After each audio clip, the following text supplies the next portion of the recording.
नमस्ते प्रेम साहब। अरे भाई मैं शर्मा ठेकेदार बोल रहा हूँ, रोहित सेठ साहब का पुराना खादिम। हाँ बोलो, क्या बात है? यहाँ फोन क्यों किया? अरे भाई फोन तो आपको मुबारकबाद देने के लिए करना था। सुना था कि आज आपकी शादी तय होने वाली है, मगर अभी अभी खबर मिली है कि... क्या खबर मिली है? यही कि आपका ताजमहल गिर गया।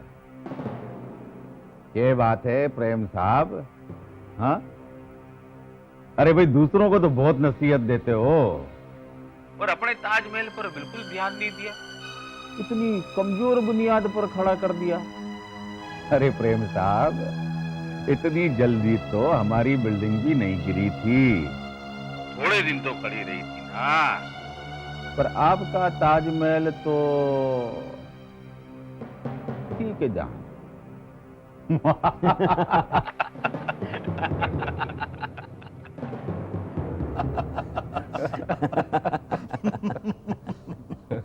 अरे भाई बिल्डिंग तो अपनी भी गिरी थी, लेकिन इस बेचारे की बिल्डिंग तो ऐसी गिरी है कि अब उस प्लॉट पे दूसरी कोई इमारत ही खड़ी नहीं हो सकती। इमारत नहीं शर्मा जी, वहां तो अपने प्रेम बाबू मजनू का टीला बनाएंगे और वहां बैठकर वो दो ही काम करेंगे, या तो रोएंगे या फिर गाएंगे।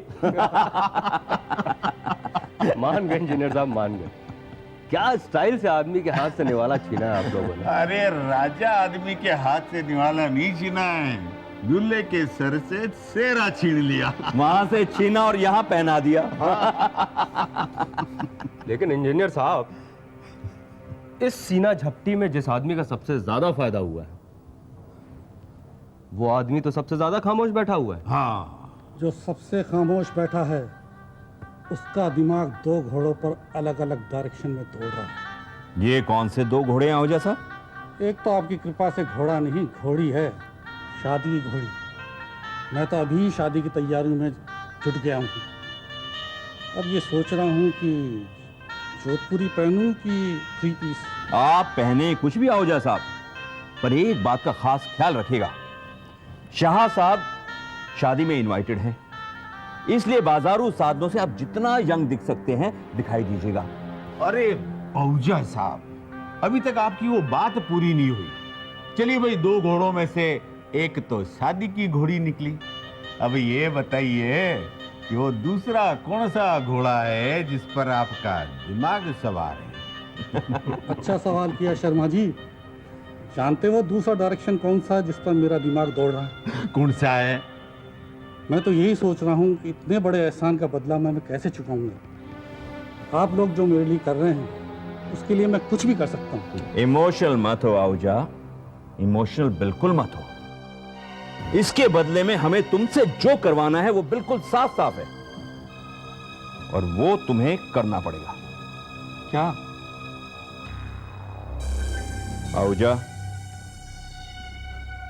रोहित सेठ का सत्यानाश नहीं, बल्कि सवा सत्यानाश।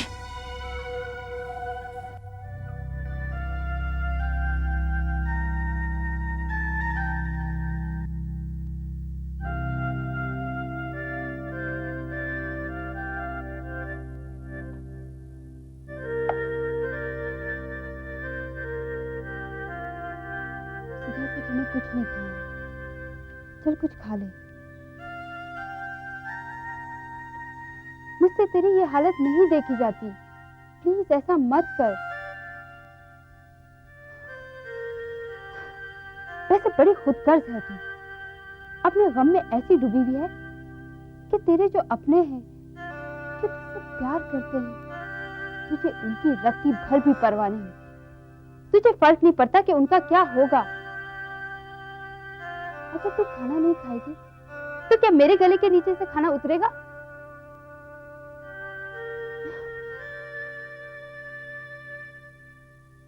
अच्छा चल मेरी छोड़, जरा प्रेम की हालत सोच। क्या तुझे एक बार भी उसका ख्याल आया? नहीं आया, क्योंकि तेरा मतलब तो सिर्फ तेरे दर्द से है, औरों का दर्द तो तेरे लिए बेमतलब है ना। कितनी मतलबी है तू अपने गम में अपनी जान तक ले लीजिए। पर प्रेम का क्या? उसके बाद वो क्या करता है, कैसे जिंदा रहता है, ये तेरा सर दर्द नहीं है ना। और मैं इस बात का दावा कर सकती हूँ कि प्रेम अभी भी तुझसे मिलने के लिए दर दर भटक रहा होगा, जाने किन किन कोशिशों में लगा हुआ होगा। वो आखिर तक कोशिश करेगा तुझे पाने की। और एक तू है जो यहाँ बैठे बैठे बस आंसू बहा रही है। अरे उठ, तू भी कोशिश कर।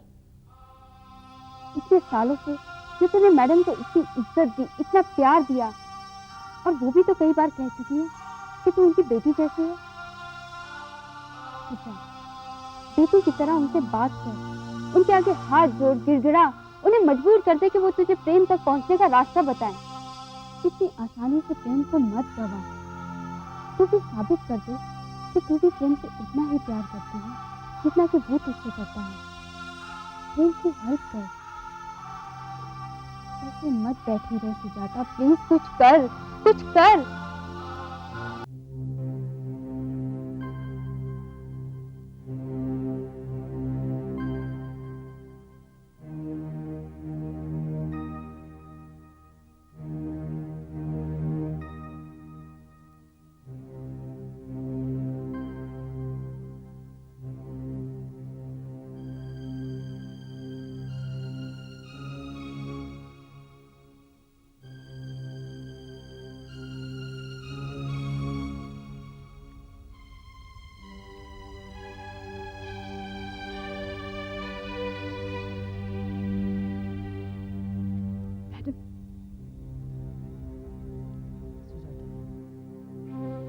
बहुत रात हो गई, जाके सो जाओ। मैडम, मैं आपसे बहुत जरूरी बात करना चाहती हूँ। मैं कोई बात सुनना नहीं चाहती।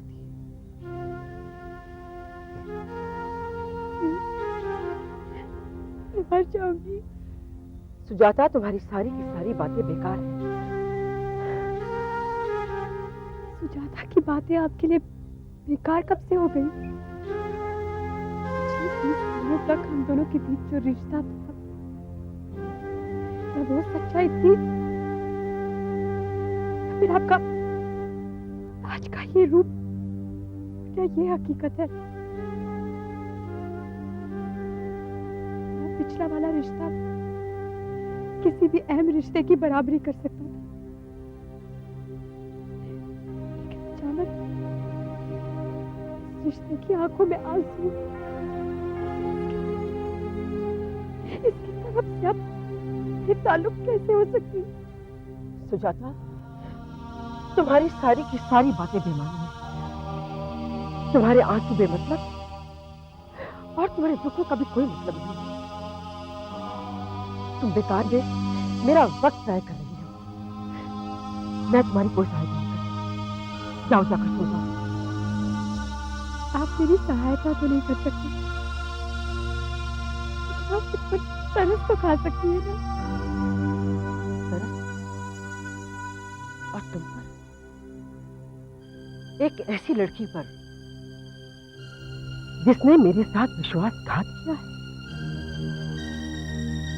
मैंने तुम्हें इतना अपनापन दिया, इतना प्यार दिया, और उसके बदले में तुमने मुझे क्या दिया? धोखा, विश्वासघात। तुम उस लड़के से छुप छुप कर मिलती रही, यहां तक कि उसकी भाभी को अपने साथ मिला लिया, और मुझे कानों कान खबर नहीं हुई। सच पूछो तो मैं तुम्हारे लिए मेटल थी और मेटल हूं। रिश्तों की कोई कदर नहीं है। और वैसे भी कमेटी के सारे फैसले मैं सिर्फ लागू करती हूं।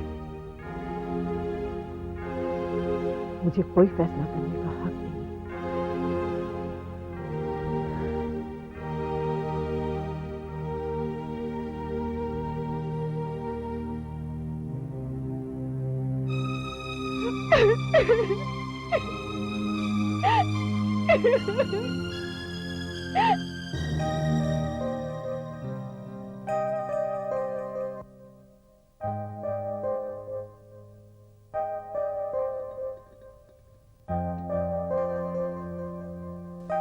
खाना लगा दूं?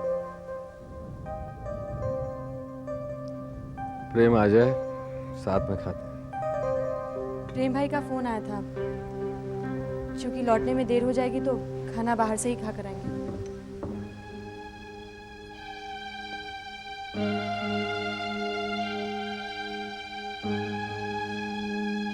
बेमतलब घर से बाहर गया।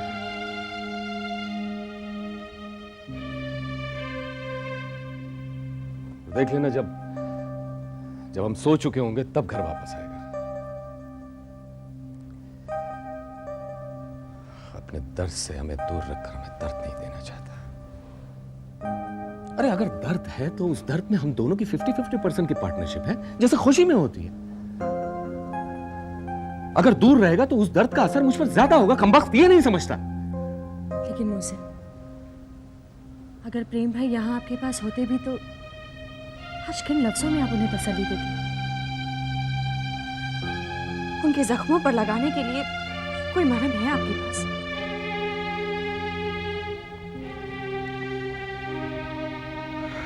सच तो ये है फौजिया कि मैं प्रेम और सुजाता के रिश्ते को लेकर पूरी तरह से नाउम्मीद हो चुका हूं। जिस तरफ कल तक इंद्रधनुष दिखता था, उस तरफ आज अंधेरा ही अंधेरा है। पर अफसोस तो इस बात का है कि उस अंधेरे में अभी तक प्रेम भाई इंद्रधनुष को तलाश रहे हैं। टटोल टटोल कर उनके हाथ उन 7 रंगों को ढूंढ रहे हैं। बदकिस्मती के काले के सिवाय कुछ हाथ नहीं रहता। फौजिया, इस अफसोस से बढ़कर कहीं बड़ा अफसोस इस बात का है कि प्रेम को ये सब बताने के लिए हिम्मत तक नहीं है मेरे पास। अरे अगर मामला धर्म मजहब का होता या सुजाता के दौलतमंद खड़ूस जिद्दी बाप का होता, अमीरी गरीबी का होता, तो ऐसे मुद्दों ऐसे मामलों से भिड़ जाता था। लेकिन यहां तो कहानी कुछ और है। प्रेम एक ऐसी लड़की से प्यार कर बैठा जो एहसानों के कर्ज तले बरसों से दबी हुई है। जिस अनाथ आश्रम ने उसे पाला पोसा, रोटी कपड़ा मकान दिया, उनके अपने कुछ रूल्स हैं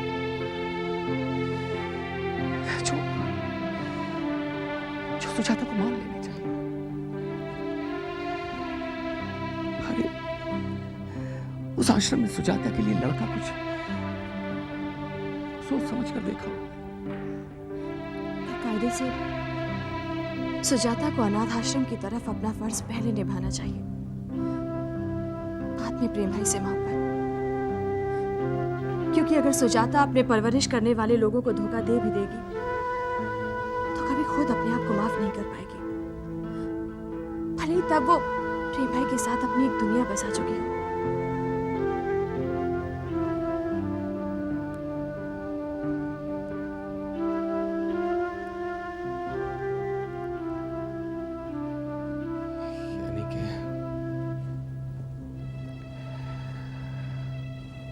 हर मायने में प्रेम और सुजाता का जुदा होना तयशुदा है, तयशुदा है। क्या कहें सर? बैठो। प्रेम, उस दिन मीटिंग के दौरान रस्तोगी का फोन आया। वो कुछ नए पॉइंट्स डिस्कस करना चाहता था केस के बारे में। मैंने कहा कि प्रेम से डिस्कस कर लो। सर वो मेरे हिसाब से यही तरीका बेहतर होगा प्रेम, के पहले हम पॉइंट्स डिस्कस कर लें और उसके बाद उन्हें अपना रिएक्शन बताएं। तुम्हें क्या लगता है? आप ठीक कह रहे हैं सर। वैसे कौन से पॉइंट्स डिस्कस करना चाहता था रस्तोगी? सर मुझे मालूम नहीं। क्यों? रस्तोगी ने तुमसे बात नहीं की?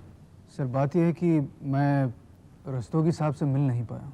But I thought I made it extremely clear कि इस केस के हर पहलू पर तुम्हारी नजर होनी चाहिए।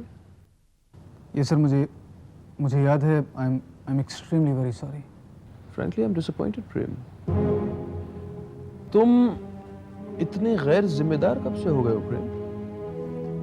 सर मैं बयान नहीं कर सकता कि मैं कितना शर्मिंदा हूँ।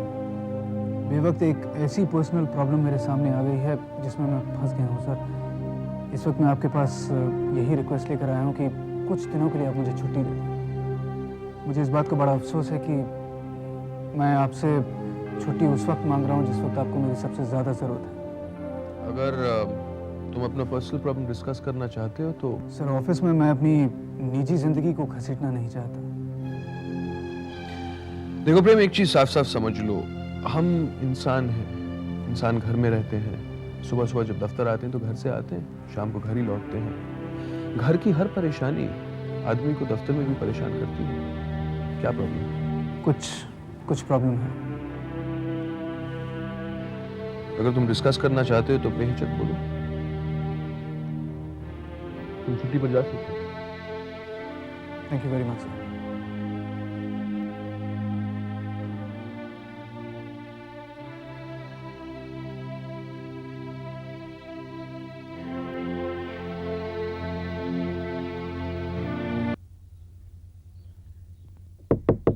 कौन है? जी मैं प्रेम। अरे आप अंदर ही रहिए, बाहर मत आइए। कहीं ऐसा ना हो कि फिर मेरी वजह से आपको परेशानी हो जाए। सच्चाई का साथ देने में अगर परेशानियां आती हैं तो आए। मैं सब जानता हूँ कि यहाँ क्या हो रहा है। क्या मुझे नहीं मालूम कि यहाँ जो हो रहा है जो गलत हो रहा है? जी, सुजाता को भी नहीं मालूम था कि उसकी शादी तय हो चुकी है। अरे ये किसी को कुछ मालूम नहीं था। ये कमेटी वाले अंदर ही अंदर क्या खिचड़ी पकाते हैं, किसी को कुछ पता नहीं होता। बल्कि मैं तो उस दिन बहुत खुश हुआ था जिस दिन मैंने सुना था कि सुजाता बेटी की शादी आपके साथ होने वाली है। लेकिन अब मेरी ये समझ में नहीं आ रहा कि मैं क्या करूं। मैं भी मजबूर हूँ, इस समय सलाह भी नहीं दे सकता। पता नहीं बेचारी सुजाता का क्या हाल होगा। उस दिन के बाद आपने उसे देखा है, कैसी है वो? उस दिन के बाद सुजाता कमरे से बाहर नहीं आई। हाँ, मीनू बता रही थी कि उसने मैडम दीदी के सामने बहुत हाथ पैर जोड़े और उनका दिल नहीं पिघला। देखिए, आपने मेरी इतनी मदद की है, थोड़ी सी मदद और कर दीजिए। एक बार अंदर जाकर सुजाता से मिलने दीजिए प्लीज। इतना बड़ा खतरा मत उठाइए प्रेम बाबू। देखिए, इतना बुरा मेरे साथ हो चुका है, इससे ज्यादा बुरा क्या हो। इस समय मैं ड्यूटी पर हूँ और मेरी ड्यूटी है कि मैं किसी अजनबी को अंदर नहीं जाने दूँ, और मैं नहीं जाने दूंगा। क्या कह रहे हैं बंजारा भाई? ये कैसी बातें कर रहे हैं आप? देखो प्रेम बाबू, मैं मशीन तो नहीं हूँ, मैं भी एक आदमी हूँ। आम आदमी की तरह मैं भी चाय पीता हूँ, मैं भी पानी पीता हूँ। जैसे कि मैं भी 5 मिनट बाद यानी कि 5:45 बजे चाय पीने के लिए जाऊँगा। अब सब जानते हैं कि 5:45 से 6 बजे तक गेट पर कोई नहीं होता। अब उस समय अगर कोई अंदर चला जाए तो मुझे क्या पता। अरे बंजारा भाई, आपका बहुत बहुत शुक्रिया। आपका ये एहसान रहेगा मुझ पर, सच।